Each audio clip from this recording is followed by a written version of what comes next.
Segundos. Às vezes, quando um conflito mais acirrado surge entre mim e Abby, nós paramos de falar, respiramos fundo e dizemos: certo, não vamos agir como se fosse nosso primeiro casamento. Vamos agir sendo o segundo casamento. O que queremos dizer é o seguinte: não entremos em piloto automático aqui. Vamos usar o que aprendemos e aplicar. Vamos ser cuidadosas e sábias e vamos colocar nosso ego de lado e lembrar que estamos no mesmo time. Agora que sabemos mais, façamos melhor. Eu teria me descrito como a diretora espiritual do meu primeiro casamento.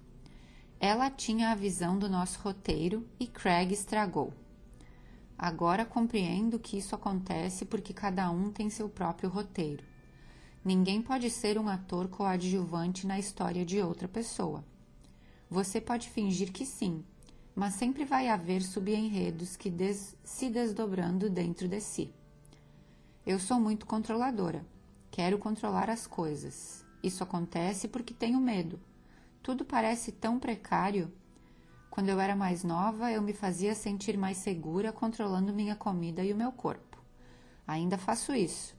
Mas conforme fiquei mais velha e me tornei esposa e mãe, encontrei outra coisa para tentar controlar e criar uma sensação de segurança: as pessoas. Como a vida é assustadora e precária, controlar as pessoas que eu amo parece uma coisa responsável. Além do fator medo, existe outra coisa que me faz querer controlar tudo, que é a minha crença de que sou muito esperta e criativa. Acredito mesmo que tenho ótimas ideias e que as pessoas estariam melhores se entrassem na minha. Esse tipo de controle se chama liderança. Por muito tempo eu controlei e liderei minhas pessoas e chamei isso de amor. Eu amava as pessoas até a morte. Meu papel na vida das pessoas que amo era o seguinte: eu existo para tornar todos os seus sonhos e esperanças realidade. Então, vamos sentar e dar uma olhada nessa lista completa de sonhos e esperanças que eu criei para você. Presto bastante atenção, então pode confiar em mim. Eu vejo você e conheço você melhor do que você mesmo. Você consegue colocar em prática tudo o que quiser. Vamos começar. Mas não conseguimos sentir e saber e imaginar por outra pessoa. É isso que estou tentando compreender. A pessoa que está me ensinando isso é minha esposa. Minha esposa é incontrolável. Eu amo minha esposa mais do que já amei qualquer outro adulto na vida. Antes de conhecê-la, eu nem tinha muito medo de morrer. Agora, a ideia da morte me deixa em pânico diariamente, não por causa da morte em si, mas por causa da ideia de não estar com ela. Morte, para mim, é basicamente o medo de perder Abby. Como amo Abby mais do que tudo, é óbvio que tenho que controlá-la mais do que tudo. Quero fazer todos os meus sonhos para ela se realizarem. Realmente quero só o meu melhor para ela. Dessa forma, tenho inúmeras boas ideias e dividir com ela sobre o que ela deveria fazer e vestir e comer e como ela deveria trabalhar e dormir e ler e ouvir.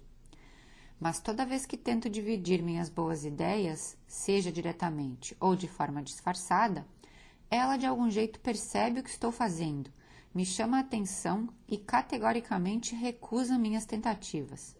Ela faz isso com gentileza, diz coisas como: eu sei o que você está fazendo, amor. Eu agradeço a tentativa, mas obrigada, eu estou bem assim. Durante o primeiro ano do nosso casamento, eu achei que isso era só um desafio diferente e excitante. Supus que meu trabalho era descobrir novas formas de lidar com ela. Essa foi uma conversa real que tive com minha irmã durante nosso primeiro ano de casamento, em resposta ao problema de Abby continuar a insistir que é a dona do próprio nariz.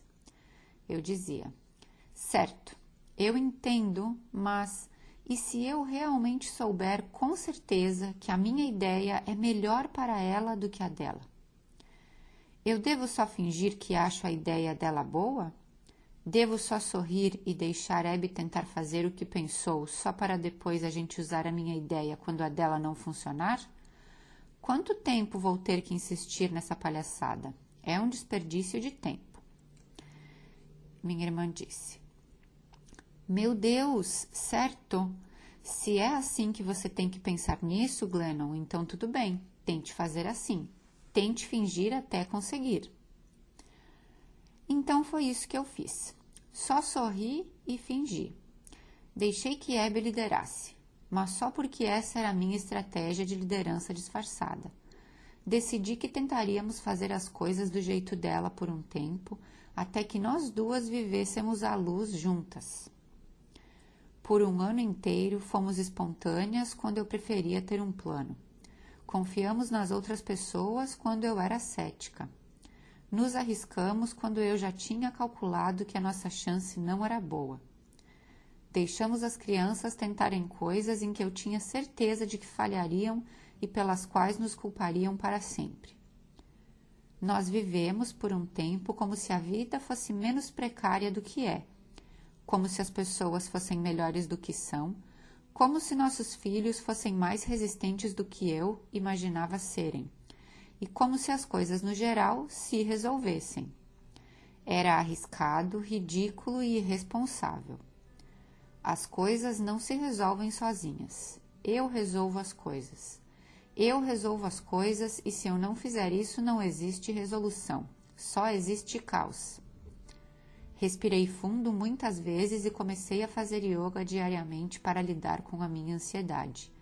E fiquei esperando as coisas darem errado para que eu pudesse nos salvar. E eu continuei esperando. E não é que as coisas continuaram, em geral, se resolvendo?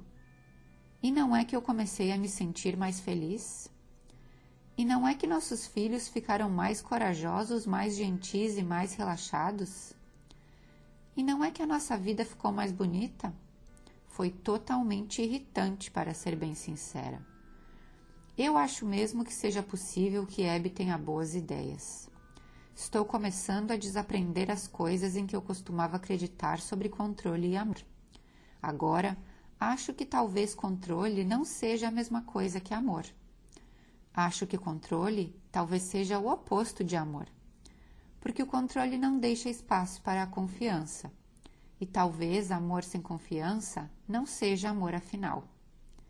Estou começando a brincar com a ideia de que amor seja confiar no que as outras pessoas sentem, sabem e imaginam também. Talvez amor seja respeitar o que suas pessoas sentem, confiando que elas saibam e acreditam que elas têm a própria ordem invisível para a sua vida, crescendo por baixo da pele. Talvez meu papel com as pessoas que amo não seja imaginar a vida mais verdadeira e mais bela para elas e então forçá-las nessa direção. Talvez eu só deva perguntar o que sentem e sabem e imaginam. E então, não importa o quão diferente seja a ordem não vista delas da minha, perguntar como eu posso apoiar a visão delas. Confiar nas pessoas é aterrorizante. Talvez, se o amor não for um pouco assustador e um pouco fora do nosso controle, então não seja amor afinal. É selvagem deixar os outros serem selvagens.